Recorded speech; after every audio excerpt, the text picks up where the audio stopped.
শতিকা পুৰণি বাঁহ-বেতৰ কাপোৰ ৰখা জপা দেখিছেনে? হাতী ধৰা আৰু হাতী শিকোৱা সামগ্ৰীবোৰ বাৰু কেনেকুৱা?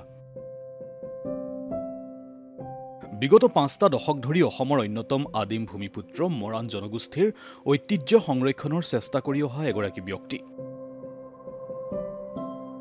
তিনিচুকীয়া জিলাৰ কাকপথাৰ বৰমেচাই ২ নম্বৰ শিমলুগুৰি গাঁৱৰ ৰত্নেশ্বৰ মৰাণৰ অনন্য প্ৰয়াস। ৫০ বছৰে মৰাণ জনগোষ্ঠীৰ ঐতিহ্য সংৰক্ষণৰ প্ৰচেষ্টা। আদিম যুগৰে পৰা মৰাণ জনগোষ্ঠীয়ে দৈনন্দিন জীৱনত ব্যৱহাৰ কৰি অহা বিভিন্ন পৰম্পৰাগত সঁজুলি সংৰক্ষণৰ ব্যৱস্থা কৰিছে ব্যক্তিগৰাকীয়ে। ঘৰৰ সঁজুলি, বিহু, বিয়া সবাহ, তাঁতশাল, খেতি, মাছ ধৰা, হাতী ধৰা সঁজুলি আদিকে ধৰি ১৩২ বিধ ভিন্ন সঁজুলি সংৰক্ষণ কৰি আহিছে ৰত্নেশ্বৰ মৰাণে। এই সামগ্ৰীসমূহৰ ভিতৰত আছে ১১০ বছৰীয়া বাঁহ আৰু বেতেৰে নিৰ্মাণ কৰা কাপোৰ ৰখা জপা।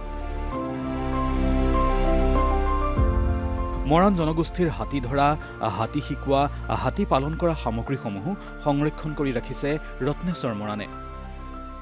বিয়া সঁজুলি, ঘৰ সঁজুলি, কিছুমান আমাৰ তাঁতৰ সঁজুলি, বিহু সঁজুলি, এইবিলাক মই সংৰক্ষণ কৰি ৰাখিছোঁ, আজিও ৰাখিছোঁ। আপোনালোকে আজিও দেখি পাব। ৰত্নেশ্বৰ মৰাণে এই সামগ্ৰীসমূহ কেৱল ঘৰতে সংৰক্ষণ কৰি আহিছে তেনে নহয়।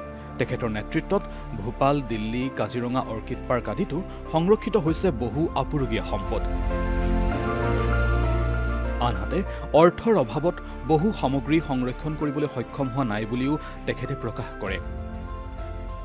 আমি বাহিৰতো বনাইছিলোঁ, ৩২জন মানুহ আমি গৈছিলোঁ ভূপাললৈ।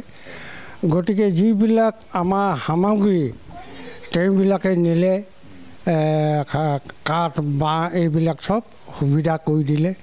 আৰু যিবিলাক আমাৰ জাকৈ, খালৈ মই এই ঘৰতে বনোৱা চব সংৰক্ষণ কৰি পিনি এতিয়া ক'লেই ১০০ কিমান বিধ, গোটেই ১০০ সেইবিধ মোৰ ঘৰতে জমা কৰি তেওঁবিলাকক ভূপাললৈ পঠিওৱা হ'ল। শেহতীয়াকৈ মৰাণ স্বায়ত্তশাসিত পৰিষদে এই সামগ্ৰীসমূহ সংৰক্ষণ কৰি ৰাখিব পৰাকৈ তেওঁৰ বাসগৃহতে এটা সংগ্ৰহালয় নিৰ্মাণ কৰি দিছে।